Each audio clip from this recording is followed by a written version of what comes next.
చాలా ఎక్స్పీరియన్స్ దేంట్లోని వాక్యంలో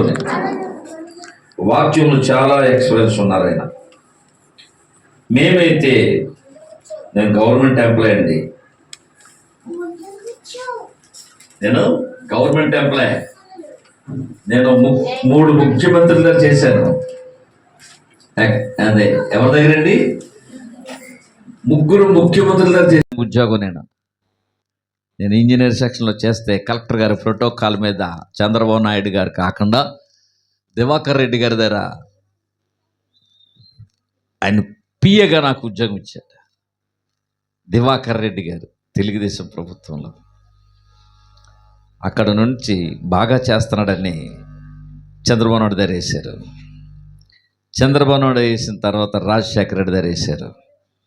రాజశేఖర రెడ్డి దగ్గర డిఎస్ రాజుగారి దగ్గర అంటే పిసిసి అధ్యక్షుడు. ఆ తర్వాత బొత్స అవార్డు. ఆ తర్వాత కిరణ్ కుమార్ రెడ్డి. ఇంకా నేను ఇసుకెత్తిపోయాను. ప్రభు అడుగుతాడు, నువ్వెంతకాలం లోకంలో ఉంటావు? ఉద్యోగం ఇచ్చింది నేనే కానీ నువ్వు లోకాన్ని వైపే చూస్తున్నావు తప్ప నా వైపు చూడలేదు అన్నాడు. నన్ను ఏం చేయమంటే ప్రభు అని అడిగాను. నువ్వు నా పని చేయన్నాడు. ఉద్యోగం రాజీనామా చేసేసాను. ఆ ఉద్యోగానికి 5 లక్షలు కట్టానండి అసెంబ్లీలో. ఆ ఉద్యోగం ఆ జీవోకి పోస్ట్ ఇచ్చిన తర్వాత రాను ప్రభుత్వం వారు మమ్మల్ని వాడుకున్నవారు. ఎప్పుడైతే నేను కాగితం రాసి ఇచ్చేసానో మా ఆఫీసర్ అన్నాడు, పిచ్చోడు అన్నాడు. నిజమే, పిచ్చోడినే. దేవుడు డైరెక్ట్ మాట్లాడుతున్నాడు మాతో. దేవుని అభిషేకం మన మీద ఉంటే దేవుడు మాట్లాడుతూ ఉంటాడు. 94 డిసెంబర్ 31 నుంచి ఇప్పటి వరకు కూడా నేను ఉపవాసమే ఉంటున్నాను. సంవత్సరం ఆఖరి నెల. ఎవరు మాట్లాడద్దు. మాట్లాడితే మీకు అర్థమవుదు, మాట్లాడుకు నాకు అర్థం కాదు. అర్థం లేని మాటలు వ్యర్థమే. సమయాన్ని పోనీక సద్వినియోగం చేసుకోమన్నాడు దేవుడు. కొద్ది సమయం ఉందాము. నాకు వేరే చోట చెప్పాలి మరలానే.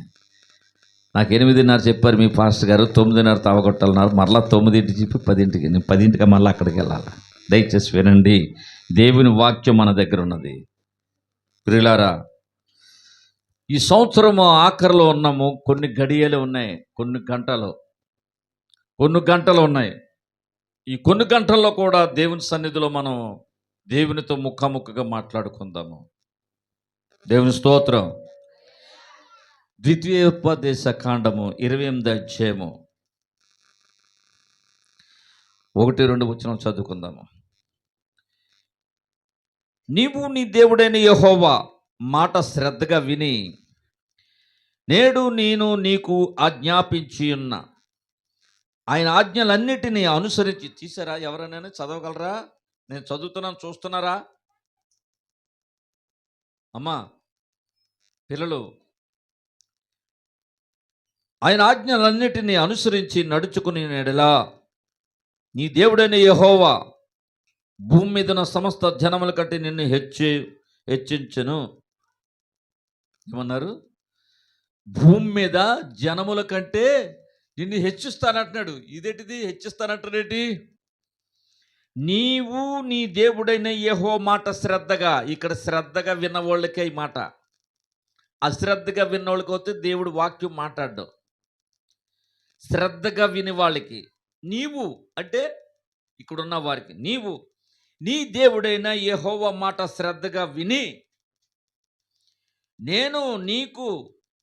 నేడు నేను నీకు ఆజ్ఞాపించుచున్నాను. నేడంటే ఈ దినము నీకు ఆజ్ఞాపించుచున్నట్టు. ఏంటి అది ఆజ్ఞ? ఆయన ఆజ్ఞను అన్నిటి నేను అనుసరించి నడుచుకుని ఎడల, ఆయన మాటకు లోబడి ఆయన మాటను జీవించుచున్న వారందరికీ ఎడల నీ దేవుడైన యెహోవా భూమి మీద సమస్త జనముల కంటే నిన్ను హెచ్చించును. సమస్త జనముల కంటే. బాప్తిసం తీసుకున్న వాళ్ళు 100 మంది ఉంటే ఇందులో 4 ఎత్తబడతారు. ఎందుకంటే ఆ 4 ఎవరంటే ప్రార్థన పరులు, దేవునితో భయభక్తులు కలిగి ఉన్న వాళ్ళు, దేవునితో ముఖాముఖిగా మాట్లాడిన వాళ్ళు. సంఘానికి 100 మంది ఉంటారు, కానీ 4 ఆత్మలు ఎత్తబడుతూ ఉంటారు.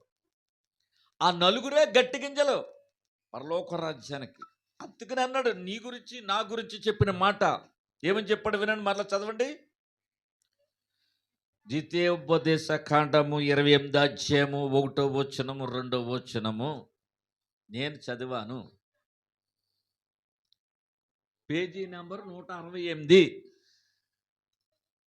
ఇంత క్లియర్గా చెప్పాను తల్లిలు, అమ్మ, సహోదరులు.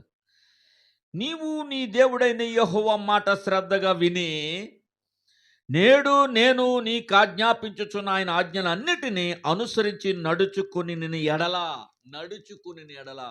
నేడే, ఈ దినమే, ఇప్పుడే మాట శ్రద్ధగా విని ఎడల, దేవుడైన యెహోవా మాట శ్రద్ధగా విని ఎడల, ఆ మాటకు అనుసరించి నడుచుకునే ఎడల నీ దేవుడైన యెహోవా భూమి మీద ఉన్న సమస్త జనముల కంటే నిన్ను హెచ్చుగా ఉంచెదను. ఎలాగ హెచ్చుకుంటాడండి?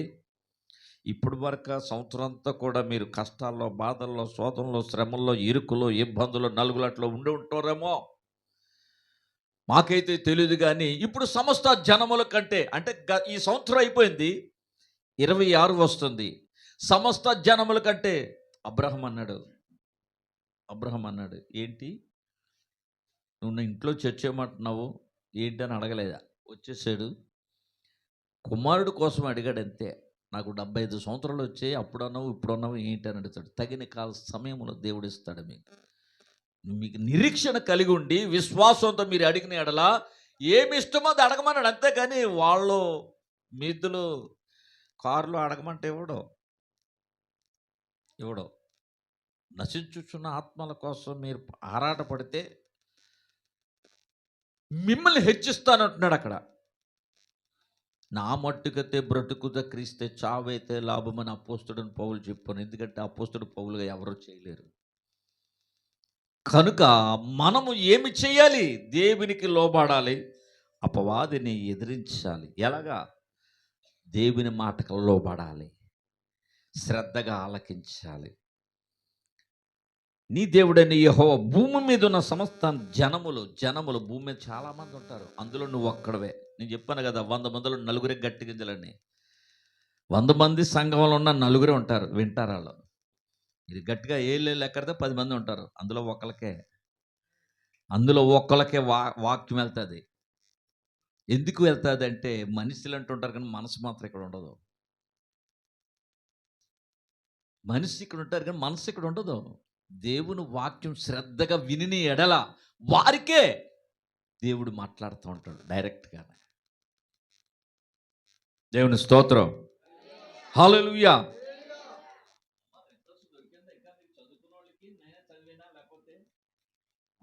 దేవుని స్తోత్రం, హల్లెలూయా. ఎందుకంటే నాకు డౌటే, నాకు అర్థం కావట్లేదా, మీకు అర్థం కావట్లేదా, నాకు డౌటే. కనుక వాక్యం శ్రద్ధగా విని ఎడల, నీ దేవుడైన యెహోవా మాట శ్రద్ధగా విని ఎడల సంవత్సరములంతయు నిన్ను కాపాడిన వాడు. యెషయా గ్రంథము 38వ అధ్యాయము 15వ వచనంలో ఒక మాట చూసుకుందాం, ఏ విధంగా జరుగుతుందో. యెషయా 38:15 త్వరగా. యెషయా 38,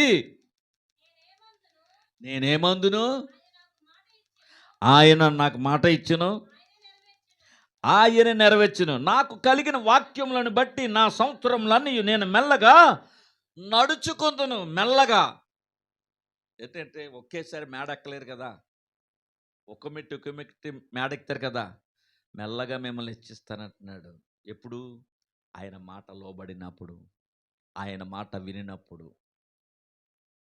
ఎప్పుడైతే ప్రభు యందు విశ్వాసించి నమ్మి మీరు బాప్తిస్సు పొందినప్పటి నుంచే ఆ వాక్యానుసారంగా వెళ్ళాలి. ఫిలిస్తీన్లాగా ఉండకూడదు. ఫిలిస్తీన్లు అంటే ఎవరు తెలుసా మీకు? సున్నతి లేని ఫిలిస్తీన్లు ఎవరు తెలుసా? పాము లాంటి వాళ్ళు. ఎవరండి వాళ్ళు? పాము లాంటి వాళ్ళు ఫిలిస్తీన్లు వాళ్ళు. కానీ మన ఇశ్రాయేలు ప్రజలు తెలివి లేదని దేవుడు చెప్పిన మాట మనకు తెలివే ఉండదు. ఎందుకంటే మొత్తం అంతా కూడా మనం ముదిరైపోయి బయటకు వచ్చేసాం, లోపలికి చీకట్లోంచి బయటకు వచ్చేసాము. కనుక మనకి ఇంక లోకానికి సంబంధం ఉండదు. కనుక మనం ఎటువంటి వాళ్ళంటే మనకి జ్ఞానం లేని వాళ్ళం. అప్పుడు నా గొర్రెలు నా స్వరం విన్నారు. దేవుని వాక్యం చెప్పుచున్నప్పుడు ఆత్మస్వరూపుడుగానటువంటి దేవుడు మీకు మీ హృదయంలో వాక్యం వెళ్ళిన తర్వాత మీ ఆత్మ చెవుల్లోంచి హృదయంలో చొచ్చుకొని పోతుంది. కనుక ఇశ్రాయేలు ప్రజలను ఎలాగైతే దేవుడు కాపాడుతున్నాడో, మారు మనసు కలిగి బాప్తీసం పొందినవాడే మిమ్మల్ని కాపాడుతాడు. ఎందుకంటే మీరు వెనకకు చూడరు. మీ భర్తల కోసం ప్రార్థిస్తారు, మీ కుటుంబాల కోసం ప్రార్థిస్తారు, మీ సేవకుల కోసం ప్రార్థిస్తూ ఉంటారు. కనుక మెల్లగా మీకు దేవుడు కార్యాలు చేస్తూ ఉంటాడు. ఏ విధంగా కార్యాలు చేస్తున్నాడు చూడండి, చదువు మళ్ళీ. ఆయన నాకు మాట ఇచ్చెను. ఏ మాట అది? నేను ఆశీర్వదిస్తాను. చెప్పడుగా ఎంతగా, భూమి మీద జనముల కంటే నేను హెచ్చికిస్తాను అంటున్నాడు కదా. మాట ఇచ్చాను. చెప్తాలే. ఏదైతే అడిగావో అది కోరికను నెరవేరుస్తూ ఉంటాడు. ఆయనే నెరవేరుస్తాడు. మనుషుల మీద నమ్మకం ఏం లేదు. మనుషుల వల్ల మీకు కార్యాలు జరగవు. మనుషులు నమ్మటకంటే యెహోవాను ఆశ్రయించడం మేలని లేఖనంలో దావీదు కీర్తనలో చెప్తున్నమాట. మనుషులు నెరవేర్చలేరు, ఆయనే మీ పట్ల నెరవేర్చాను. ఎప్పుడు? ఆయన మాట విని ఎడల. మొదట్లో మాట చదువుకున్నాం కదా ఇంతాక. ఆ మాటలో మీరు విని ఎడల ఆయనే నెరవేరుస్తారు. చదువు తల్లి ఇంకోటి. నాకు కలిగిన వ్యాకుములను బట్టి ఆయన సంవత్సరములన్నీ మెల్లగా మెల్లగా మెల్లగా. ఒక్కసారి మన ద్రాక్ష ఏదో వల వేస్తే చేపలు పడిపో. ఒకసారి 2-3 సార్లు వేస్తాను కదా పడతాయి వాళ్ళకి. పేతురు రాత్రి అంతా శ్రమ పడ్డాడు, ఒక్క చేప పడలేదు కదా. ప్రభు చెప్తేనే. అయితే మేము విలేజ్కి వెళ్తూ ఉంటాం కదా, నాటుతూ ఉంటారు. అంటే మాకు పొలాలు ఉన్నాయిలేండి, నాటుతారు కదా. నాటినంటే మీకు వడ్లు వచ్చేవండి. దాన్ని పిండేయాలి, ఏరేయాలి. దానికి ఒక 3 నెలల వరకు ఉంటే అప్పుడు గట్టి గింజలు పడతాయి. పుల్లు గింజలు, గట్టి గింజలు. అంతేనా? ధాన్యమే కదమ్మా.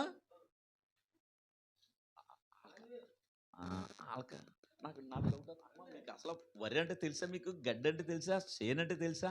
మాట్లాడతలేదు. అది నాకు డౌట్ వచ్చేసింది. నాకు అంటే సేల్ అంటే చెప్పడం కాదు కానీ వల అంటే చెప్తే అర్థమవుతుందామో నాకు డౌట్. Praise the lord. దేవుని స్తోత్రం. అలాగా మెల్లగా మెల్లగా అంటే దేవుడు ఆయన సంవత్సరము సకాలములో వచ్చిన తర్వాత మిమ్మల్ని ఆశీర్వదిస్తూ ఉంటాడు. మీరు క్రమము పాటించా ఉండాలా. మందిరములకు వచ్చినప్పుడు మోకరించినప్పుడు మీరు ఏడుతున్నారు చూసారా, ఆయన పాదాల దగ్గర. ఎలా ఏడుస్తారు? నా పక్కల కోసము, నా ఇంటి ముందుల కోసము, నా ఇంటి వెనకల కోసం నశించిపోతున్నారు ప్రభు అని ఎప్పుడైనా ఏడ్చారా? స్టార్టింగ్లో మీ కుటుంబం కోసం ప్రార్థన చేస్తారు, మీ బిడ్డల కోసం ప్రార్థన చేస్తారు, మీకోసమే ప్రార్థన చేసుకుంటారు. మరి పక్కోళ్ళ సంగతే? నేను పక్క వాళ్ళ కోసం ప్రార్థన చేయాలి. ఇంటి ముందున్న కోసం నశించిపోతున్నారు. మీరు రక్షణ పొందారు, రైటే. బాప్తిసం పొందారు, రైటే. మరి మారు మనసు పొందినప్పుడు బాప్తిసం ఎక్కడెట్టావు అంటే మీ మనస్సు ఎక్కడ పెట్టారు? మీ కుటుంబం మీదేనా? మరి నీ చింత లేదా? నశించిపోతున్నారు కదా అమ్మా, సహోదరి సహోదరుడా అని అంటాడు. అప్పుడేమంటావు? నాతో స్వయంగా మాట్లాడుతాడమ్మా. ఆ భార్యకు 2 సార్లు ఫెరాలసిస్ స్ట్రోక్ వస్తే డాక్టర్ కూడా నమ్మలేదు. KGH hospital doctor MD Venkateswara Rao చచ్చిపోద్దని చెప్పాడు. చచ్చిపోవడం ఏంటి అని అడిగాను. డైరెక్ట్ మళ్ళీ స్ట్రోక్ వచ్చేసింది. డైరెక్ట్ స్వయంగా ఆవిడ వినేసింది అంతే. అది ఆత్మ నడిపింపంటే, పరిశుద్ధాత్మ నడిపింపంటే డైరెక్ట్గా మనతో మాట్లాడుతూ ఉంటాడు. ఆయన మాట్లాడే దేవుడు, మౌనంగా ఉండే దేవుడు కాదు. Praise the Lord. మాట్లాడతాడు. నా చిన్న బాలుడు కూడా చనిపోయాడు. ఎల్కేజీలో ఎప్పుడో ఉంటాయి.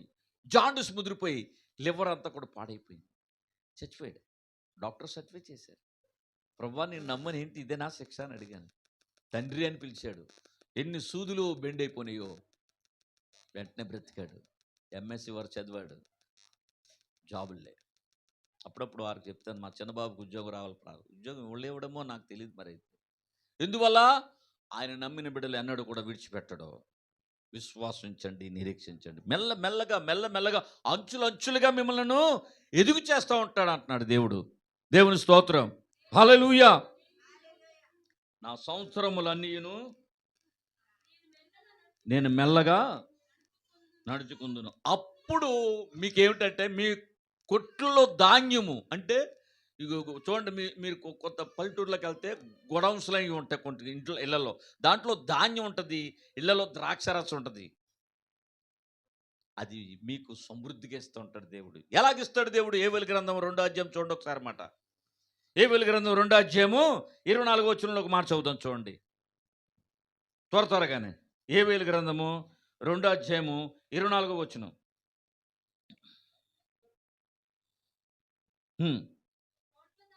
కొట్లు కొట్లు ధాన్యముతో నిండును, క్రొత్త ద్రాక్షారసమును క్రొత్త తైలమును గానుగులకపై ఉర్లిపారును. చూడండి, మీతో పాటు పక్కోళ్ళు కూడా ఇస్తారట మీరు. ఈ బియ్యం డబ్బా ఉంటుంది కదా, మీ బియ్యం డబ్బా నిండాగా ఉంటుంది, అదేం పురుగు పట్టదు. బియ్యం డబ్బాలో ఉంటుంది. అప్పుడు ఆ కాలంలో ఇశ్రాయేల్ పిల్లలు తిత్తులు ఉండి అనమాట, అంటే ద్రాక్షారసం చేసే తిత్తులు లాంటివి, అంటే పానీయాలు, అవి కూడా సమృద్ధిగా ఉంటుంది.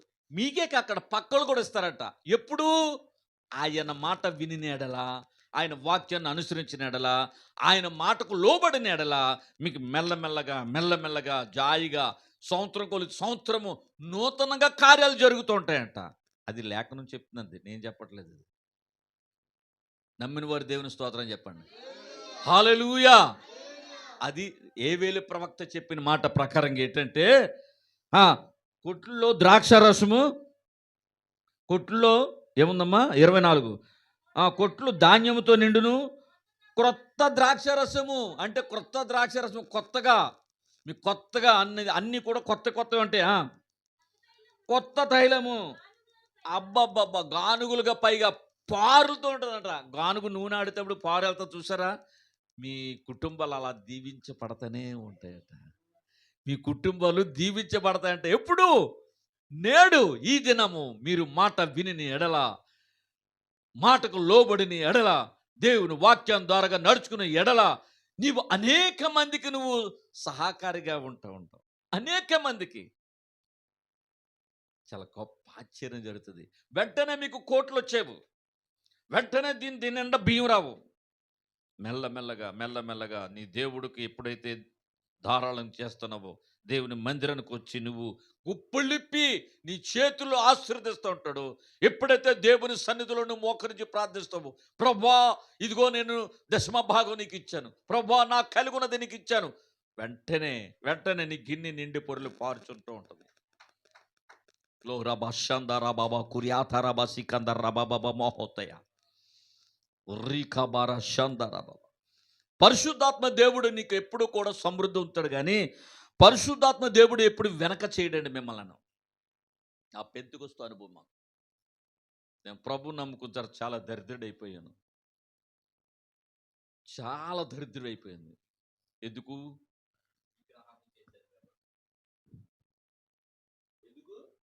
విగ్రహారాధన చేశాను కాబట్టి 7 సంవత్సరాలు కొలువు చేసినట్లుగా 7 సంవత్సరాలు కరువు అనిపించాను.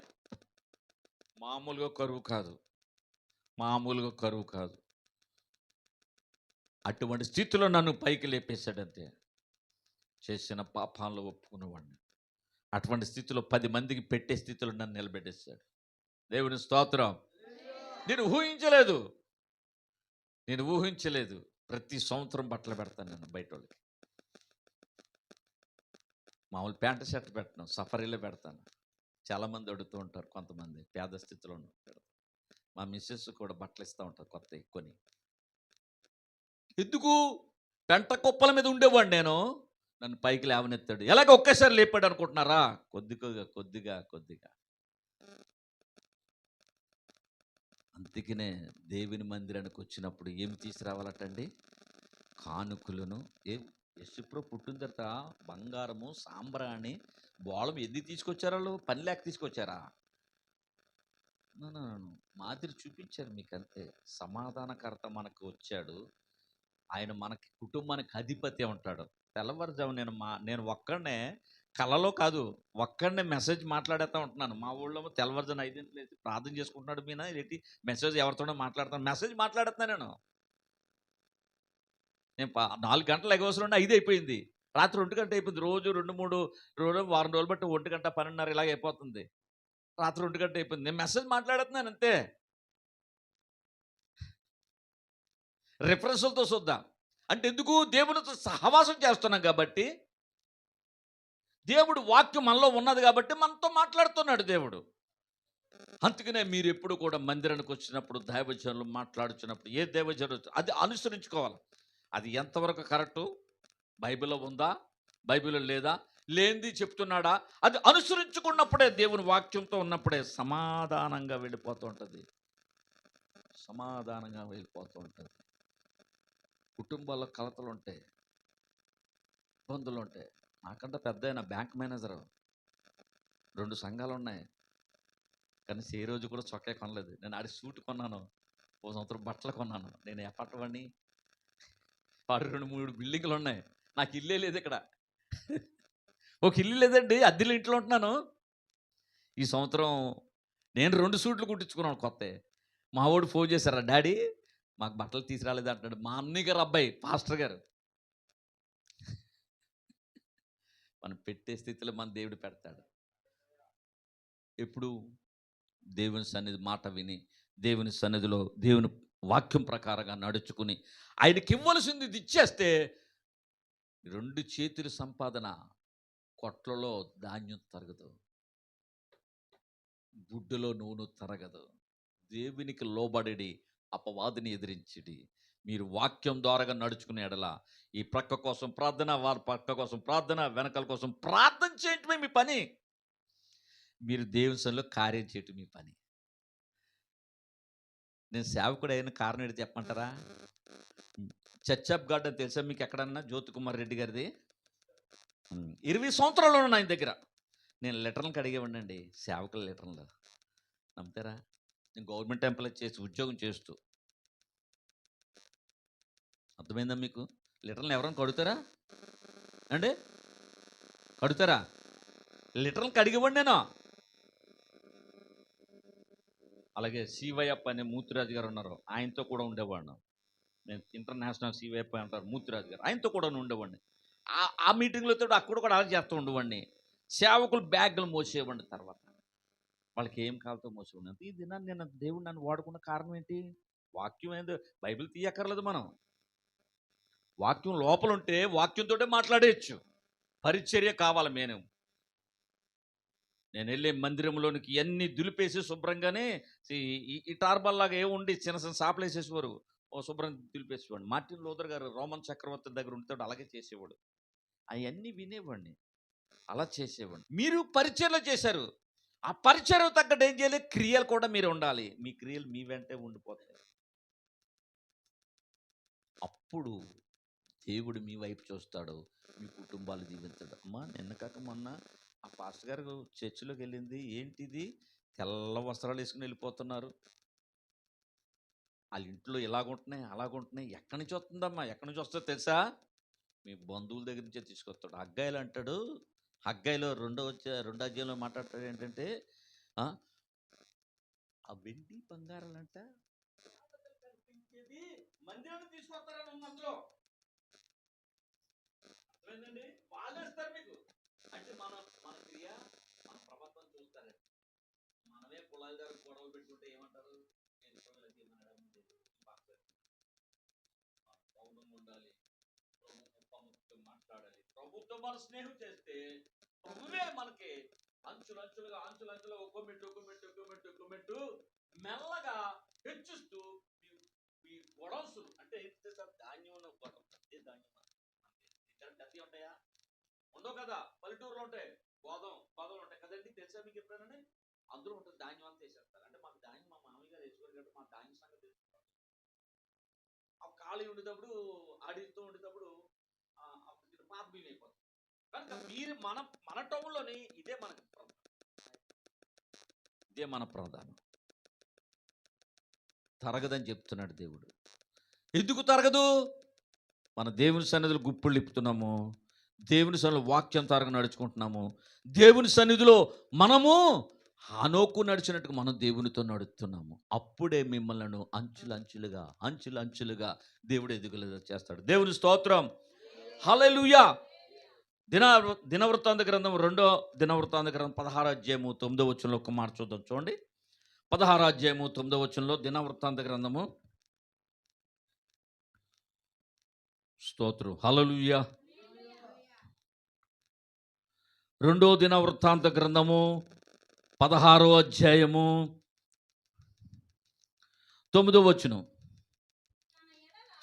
తన ఎడల ఆ యథార్థ హృదయం గల వారిని బలపరచుటకై యెహోవా కనుదృష్టి. దేవుని స్తోత్రం. యెహోవా కనుదృష్టి మన మీద ఉంటుంది, లోకం వైపు ఉంటుంది. మన హృదయం ఎలాగ ఉండాలండి? అవునంటే అవును, కాదంటే కాదు. అటువంటి యథార్థత హృదయాన్ని దేవుడు చూస్తూ ఉంటాడు. యథార్థతగా హృదయం చాలా మోసకరమైందండి. ఆడవాళ్ళకి వస్తే బంగారం మీద వెళ్ళిపోయి మోసం మాటలు మాట్లాడతారు. మగవాళ్ళకి వస్తే బట్టలకి ధనానికి వెళ్ళిపోతారు. నాలుక కొండెంలాడే మాటలు. కానీ యథార్థత హృదయం కావాలి. అప్పుడే దేవుడు అభిషేకంతో నింపుతూ ఉంటాడు. నాకు ఒక సహోదరి నాకు పరిచయం అయ్యారు, టీచర్ గారు, గవర్నమెంట్ టీచర్, కాపులే. అమ్మ నువ్వు దేవుడిని నమ్ముకుంటలేదు ఏంటంటే, మీరు ఏంటని అడిగారు. మీరు పాస్టర్ గారిలో ఉన్నారట. అవునమ్మా అన్నాను. 4 సంవత్సరాలు పట్టిందండి ఆవిడ మార్చడానికి. వాళ్ళ అమ్మమ్మ దేవుడిని నమ్ముకుంది, వాళ్ళ అమ్మ దేవుడిని నమ్ముకుంది. ఈవిడ వెళ్తూ ఉండేది కానీ వెళ్ళలేదు. వాళ్ళ పిన్ని బాధేసుకుండేది అంటుంది. అది ఆత్మ అమ్మ, ఏం కాదు. నువ్వు ఎందుకు చెప్పట్లేదంటే, ఈ దినాన్న ఆవిడ కొంతమంది టీచర్కి వాక్యం చెప్తుంది. 4 సంవత్సరాల పైన అయింది నేను ఆవిడకి వాక్యం చెప్తుండగా ఇప్పటికి మారింది. అంటే సముద్రం దగ్గర బండ ఉంటుంది చూసారా మీకు? కెరటం కొట్టుదడుగా ఆ సముద్రం ఏమైపోద్ది?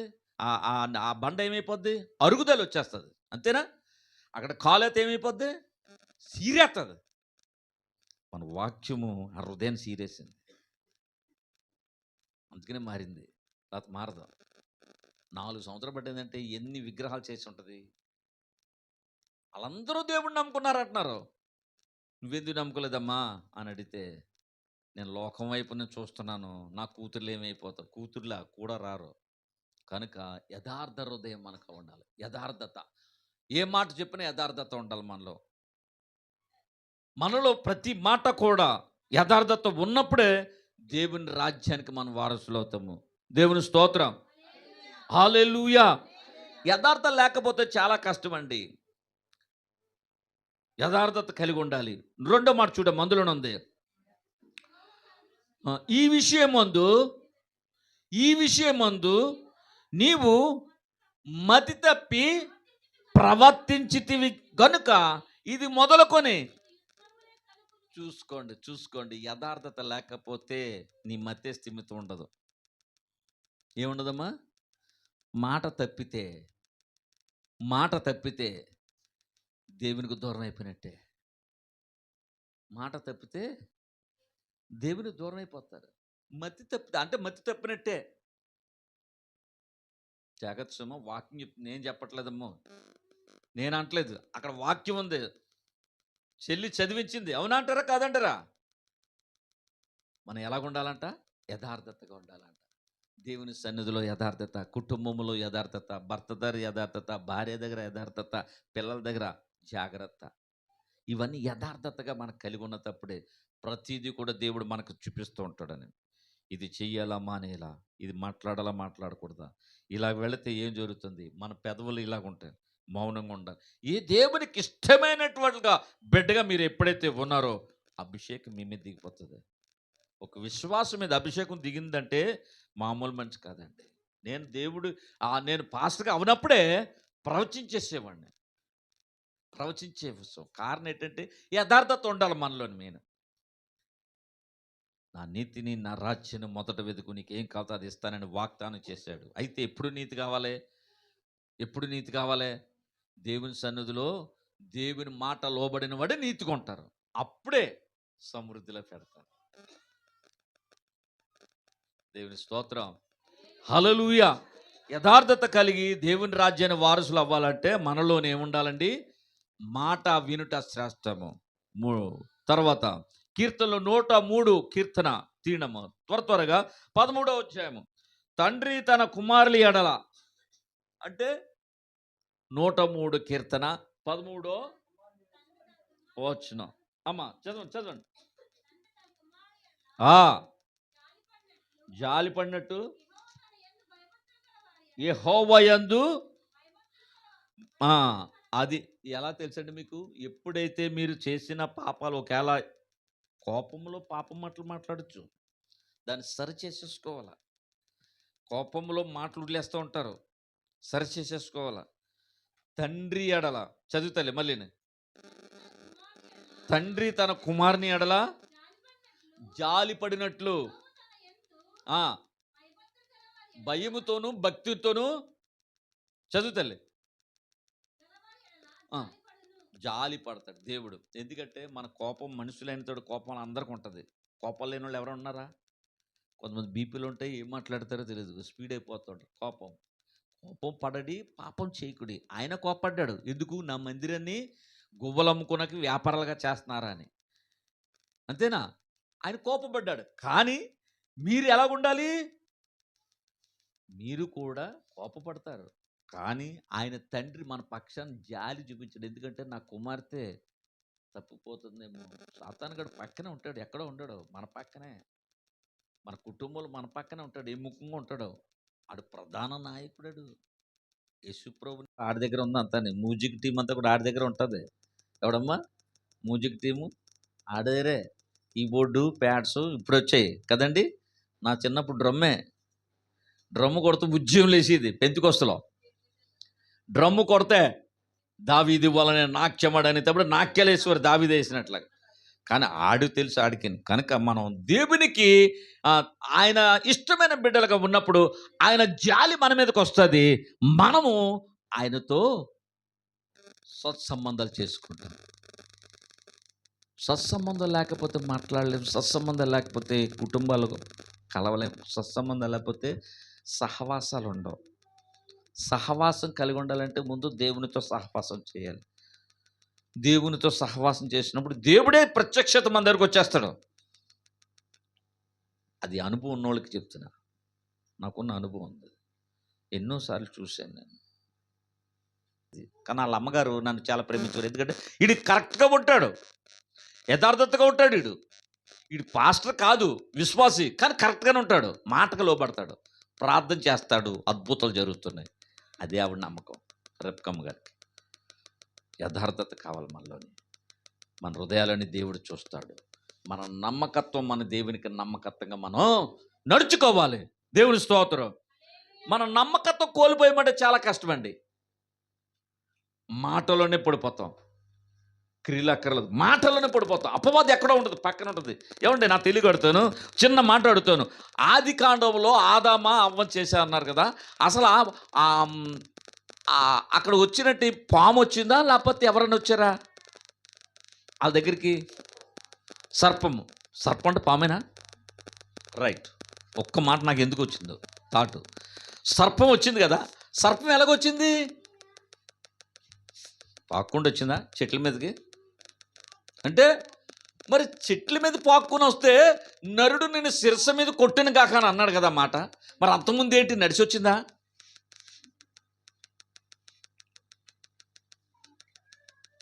నేను ఆర్సిఎం బైబిల్ అడిగాను, అందులో ఉంది. అది చాలా ఓల్డ్. అది 8500 చెన్నైలో ఉందంట.